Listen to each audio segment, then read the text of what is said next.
Welcome to our presentation about the application of heat in the cooking processes. I'm Lynn, this is Vince, this is Dalton, this is David. Thank you for that. And an overview. Today we're going to be talking about the application of heat in cooking processes, including heat transferring methods such as searing, burning, caramelization, yeast and fermentation, and the making of caramel. So to start with, there's a few main ways that heat transfers during the cooking process. We have the simplest and most common, conduction, which is a surface to the food, so surface-to-surface contact can heat the food up the fastest. Also, there's radiation, which you're going to see in the oven, the toaster, and other indirect forms where the air is heated, and it's more of an indirect form of heat. And also convection, which is used with boiling water. Basically, the liquid it'll rise when it becomes heated, and it will sink when it becomes cooler, creating a circular current that will heat the food. Which is essentially boiling. So, heat can affect the taste, the meat, taste, color, and how it looks. However, some unwanted treatment can cause unwanted changes.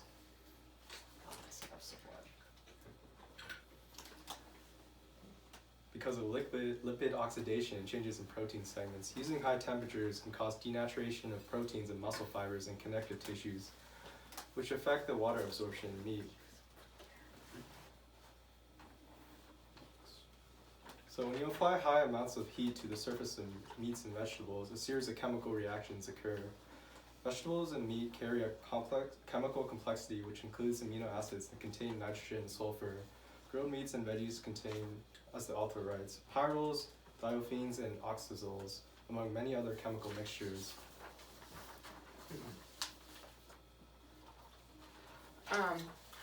So we made a bratwurst in order to show you A, two types of how we heat food, and B, an example of searing and burning. So we started by putting it into water and boiling that water so that heat's coming off, and as the water boils off, we see convection with the current.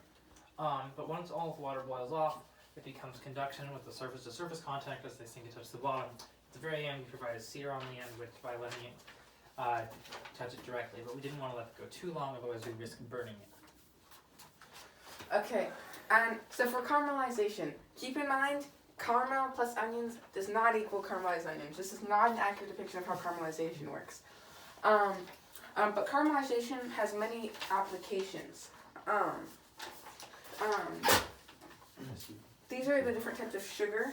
Different types of sugar include fructose, galactose, glucose, lactose, and sucrose. How caramelization works.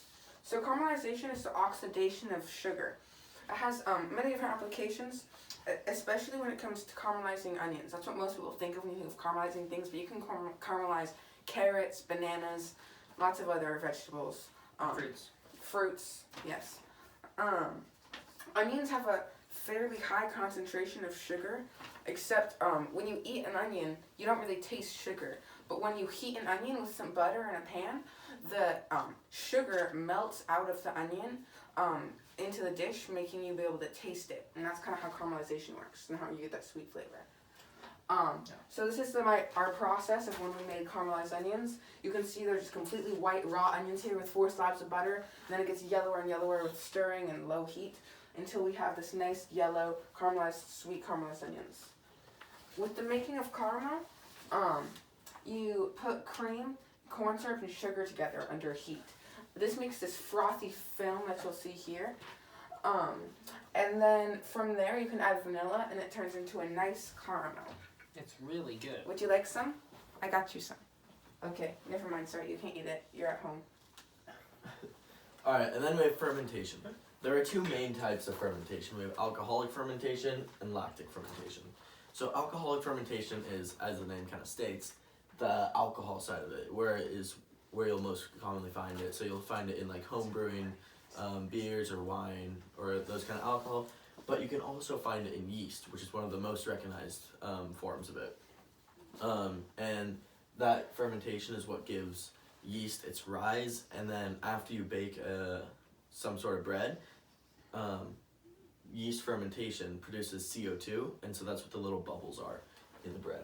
And then there's also lactic fermentation, which is what's used in yogurt and even in your own body. In your own body, it's when you're doing a workout or form of exercise that you need like that boost of energy for, and lactic fermentation gives that to you. And it's also why you feel sore afterwards, because you have a lactic buildup.